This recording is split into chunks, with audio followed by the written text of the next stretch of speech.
আল্লাহ রাব্বুল আলামিন বলছেন, বান্দারে এই দুনিয়া তো শেষ হয়ে যাবে, কিন্তু আখিরাত তো কোনোদিন শেষ হবে না। কুল্লু মান আলাইহা ফান ওয়া ইয়াবকা ওয়াজহু রাব্বিকা যুল জালালি ওয়াল ইকরাম ফাবিআইয়ি আলাই রাব্বিকুমা তুকাযযিবান।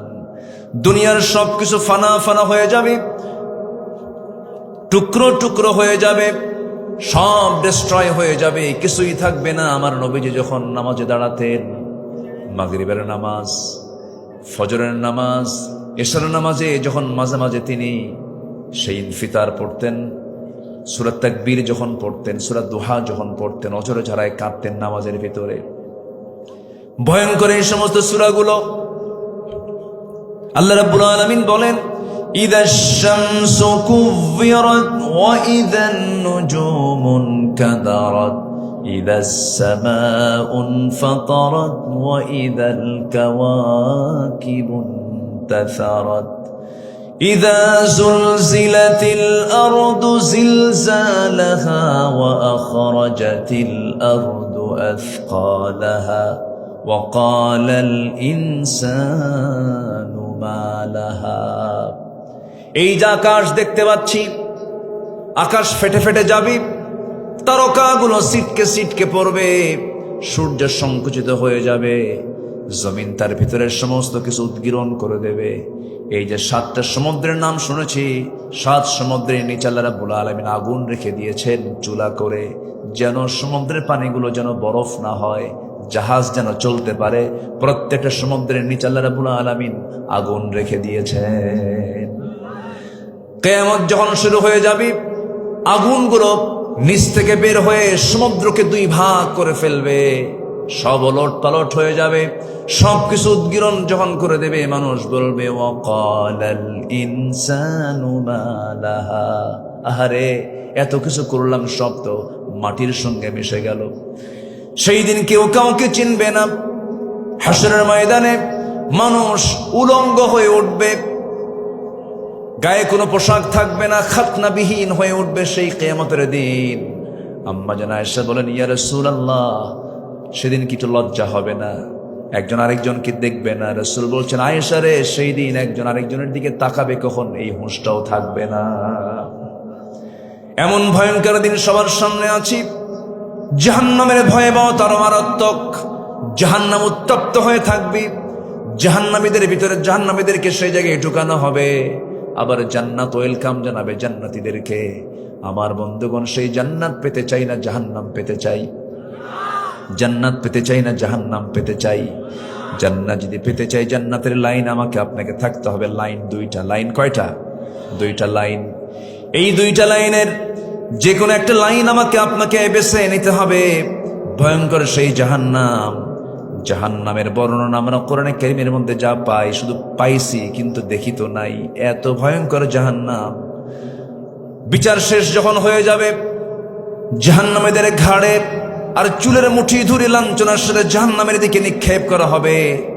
সেদিন থেকে তাদের নতুন উপহার হবে আগুনের পোশাক, লৌহ নির্মিত হাতুড়ি আর টকবগে ফুটন্ত পানি। আল্লাহ রাব্বুল আলামিন এই ব্যাপারে বহু জায়গায় বক্তব্য দিয়েছেন। এই আযাব তারা সহ্য করতে পারবে না। জান্নাতবাসীদের কাছে একটু পানি ঢেলে দোয়া দেয়ার আকুল আবেদন তারা জানাবে। তারা বলবে, ওয়ানাদা আসহাবুন নারি আসহাবাল জান্নাহ আন আফিদু আলাইনা মিনাল মা আও মিম্মা রাযাকাকুমুল্লাহ قالوا إن الله حرمهما على الكافرين। জোরে বলুন আল্লাহু আকবার। সূরাতুল আরাফ আয়াত নাম্বার 50। দোজখের অধিবাসীরা জান্নাতের অধিবাসীদেরকে ডেকে বলবে, আমাদের উপর কিছু পানি অথবা তোমাদের আল্লাহ যে রিজিক দিয়েছেন তা থেকে একটু ঢেলে দাও। তারা বলবে, নিঃসন্দেহে আল্লাহ তা কাফিরদের জন্য হারাম করে দিয়েছেন, কাফিররা তা পাবে না।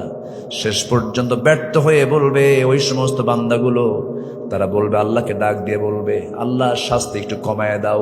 ইউখাফফাফু আন্না ইয়াওমান মিনাল আযাব। কি ভয়ঙ্কর সেই দিন!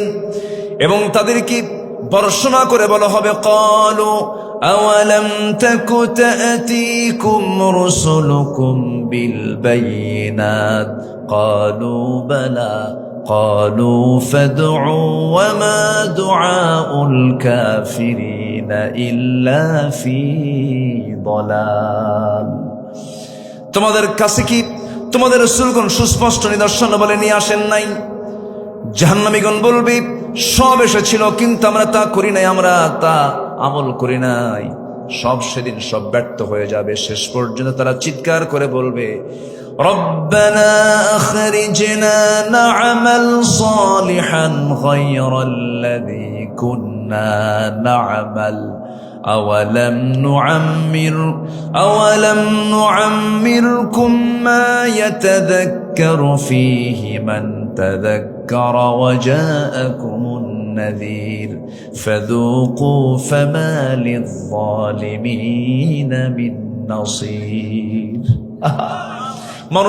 মানুষ সব অস্থির হয়ে বলবে আল্লাহ দুনিয়াতে পাঠায় দাও, আমরা ভালো আমল করব, কিন্তু কোনো সুযোগ হবে না। আল্লাহ শেষ পর্যন্ত তাদেরকে জাহান্নামের মধ্যে যখন নিক্ষেপ করে ফেলবেন, তারা বলবে ইয়াকুলু ইয়া লাইতানি কুনতু তুরাবা।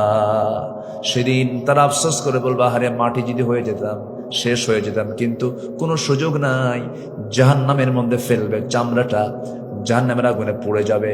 আল্লাহ বলছেন তোর শাস্তি যেন একটু যেন না কমে। বাদদাল্লাহুম জুলুদা, এই চামড়া চেঞ্জ করে আবার নতুন চামড়া দেব, জাহান্নামের স্বাদ আস্বাদন করবি। আবার ওইদিকে এমন জান্নাত আল্লাহ রাব্বুল আলামিন রেখে দিয়েছেন, সেই জান্নাতের মধ্যে 4টা নহর থাকবে, মধুর নহর, দুধের নহর, শরাবের নহর, পানির নহর। সুবহানাল্লাহ বলবেন না? দুনিয়ার খাবার খেলে মানুষ বুড়ো হয়ে যায়, কিন্তু জান্নাতের খাবার যখন বান্দা একবার মুখে নেবে, বুড়ো হওয়াটা তার জন্য হারাম হয়ে যাবে। সে কখনো বুড়ো হবে না, চির যৌবন নিয়ে থাকবে। যৌবনের শক্তি ডাবল ডাবল হয়ে যাবে। মন চাবে আল্লাহ ওই যে উড়ন্ত পাখিটা উড়ে যায়, ফ্রাই করে খাবো। সামনে ট্রেতে তার সামনে জান্নাতের সমস্ত খেলমানরা তার সামনে, ওই উড়ন্ত পাখিটার ফ্রাই, তার ভাজা গোশতটা তার সামনে হাজির হয়ে যাবে। যেরকম সুবহানাল্লাহ।